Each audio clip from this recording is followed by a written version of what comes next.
El ascenso docente es un derecho que está regulado por el Estatuto del Docente. La Dirección General de Cultura y Educación, como toda institución del Estado, es una organización burocrática cuyas acciones tienen que estar reglamentadas por distintos tipos de leyes, estatutos, decretos, resoluciones, disposiciones. En el caso del ascenso docente hay dos normas que son las más importantes. Una es el Estatuto del Docente, capítulo 14, en el caso de los cargos transitorios. El artículo 75 es el que específicamente se ocupa de cómo se organiza el ascenso docente. Cuando hablamos de cargos transitorios, ¿de qué hablamos?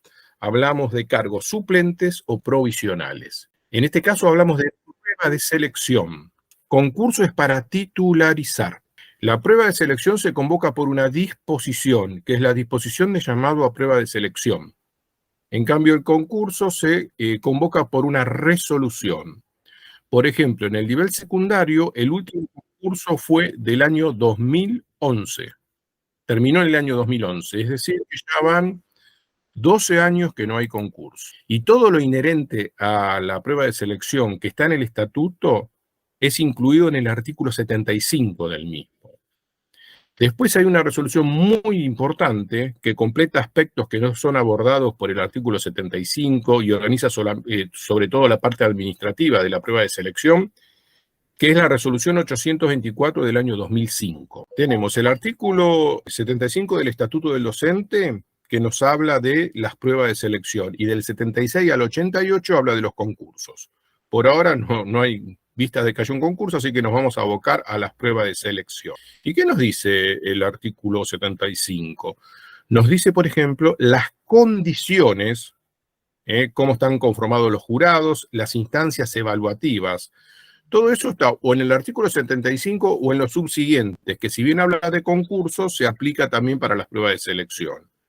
Lo primero que tienen que tener claro es qué condiciones ustedes deben cumplir para poder participar de la prueba de selección y constituir el listado A, que es el que tiene más mérito para acceder a cargos jerárquicos. Tienen que tener 7 años de antigüedad en el nivel, no en la docencia, ser titular del nivel. En ese caso, si ustedes hace 2 años que son titulares, sí son titulares, pero no tienen los 7 años de antigüedad. Entonces, podrían participar de la prueba de selección, pero en ese caso, si llegan a merituar, van a formar parte del listado B, es decir, docente titular del nivel o la modalidad, pero sin la condición de antigüedad. Y por último, este año, cuando se hizo la convocatoria a la prueba de selección, también se habilitó a los provisionales para participar de la misma y conformarían un listado C. Dentro del listado A hay dos situaciones. La primera situación es la del titular merituado de la escuela que origina la vacante. Si no se puede cubrir porque no hay ningún titular de la escuela que origina la vacante, se pasa al listado A distrital en general. Si nadie puede cubrir ese cargo porque no le dan los horarios, porque no le interesa, pasa a los distritos vecinos, listado A de los distritos limítrofes. Si nadie de los distritos limítrofes está interesado en ese cargo, pasa recién al listado B, es decir, titulares sin antigüedad requerida. Y por último, al listado C. Si en la escuela concursaron 2 de la misma escuela y son titulares, ¿cuál es el orden de mérito? El cargo se le ofrece al que sacó más promedio. El promedio surge de 3 calificaciones: el coloquio grupal, la entrevista individual y el puntaje convertido. Nunca pueden tener menos de 5 para aprobar la instancia. Es decir, si sacan 5, pasan a la entrevista. Si sacan menos de 5, ya desaprueban. Es decir, se aprueba con 5, pero se meritúa con 7 de promedio. ¿Qué es el puntaje convertido? Para conocer qué es el puntaje convertido, tenemos que ir a la disposición de llamado a prueba de selección o a la 824. Esta es la disposición de llamado a prueba de selección 2023. Entre sus anexos tiene el puntaje convertido que ahora vamos a ver. Tienen un puntaje de titular. Ese puntaje de titular se traduce en una calificación que se promedia con la entrevista y con el coloquio.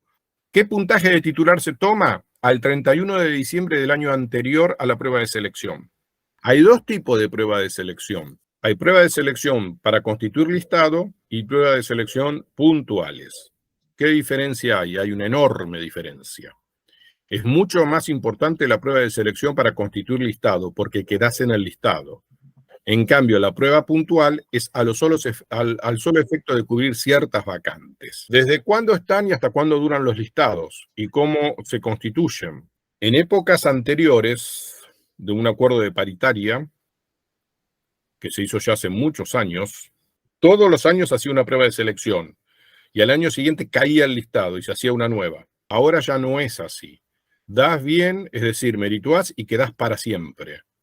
Y los nuevos que meritúan al año siguiente se intercalan. Los listados caen en caso de que haya concurso. Exactamente, muy bien. Después de finalizadas todas las acciones del concurso, recién después de que termina todo, de que se ubica hasta el último de los que meritó en el concurso, la Dirección Provincial de Concursos y Pruebas de Selección dictamina la caída del listado. Los miembros del jurado son 3 para la prueba de selección de directivos. Son 2 inspectores y un director. Como cada uno de los 3 miembros del jurado tiene que elaborar 3 problemáticas, los sobres que se les ponen a ustedes antes de comenzar la prueba son 3 sobres. Por cada miembro, en total son 9. Entonces, hablamos de el artículo 75 y, por supuesto, el decreto reglamentario. Ustedes saben que el Estatuto del Docente tiene decretos reglamentarios que lo completan, que aclaran cuestiones que no están del todo definidas por el Estatuto. Y después hablamos de la resolución 824 del 05. Son las 2 normas más importantes para las pruebas de selección. ¿Y qué es lo que tiene la resolución 824 del 05? El estatuto no dice nada sobre las planillas de devolución del coloquio, la planilla de devolución de la entrevista, no tiene la tabla de conversión, el estatuto tampoco, ni habla de cómo se organizan las ternas. Todo eso está en la resolución 824. De todo lo que está en la 824, lo más interesante, me parece a mí, es el tema de cómo se organizan las ternas. Las ternas se organizan por puntaje de titular, de mayor a menor. Es decir, la terna número 1 es de los 3 docentes de mayor puntaje de titular que se inscribieron en la prueba de selección. Porque las ternas suelen alterarse debido a que hay docentes que no se presentan. Estos formularios de inscripción, de evaluación y de designación que están en la 824 también están en la disposición, y el que vale es el que está en la disposición. Cuando hablo de la disposición, hablo de la disposición de llamado a prueba de selección. Por más que están en la 824, también están en la disposición, y a veces no son iguales. Hay que tomar los que están en la disposición. Es muy importante el de inscripción, porque la inscripción es una declaración jurada, y por lo tanto, si hay datos erróneos, omitidos, el jurado puede dejar sin efecto esa inscripción y ustedes no se pueden presentar a la prueba de selección.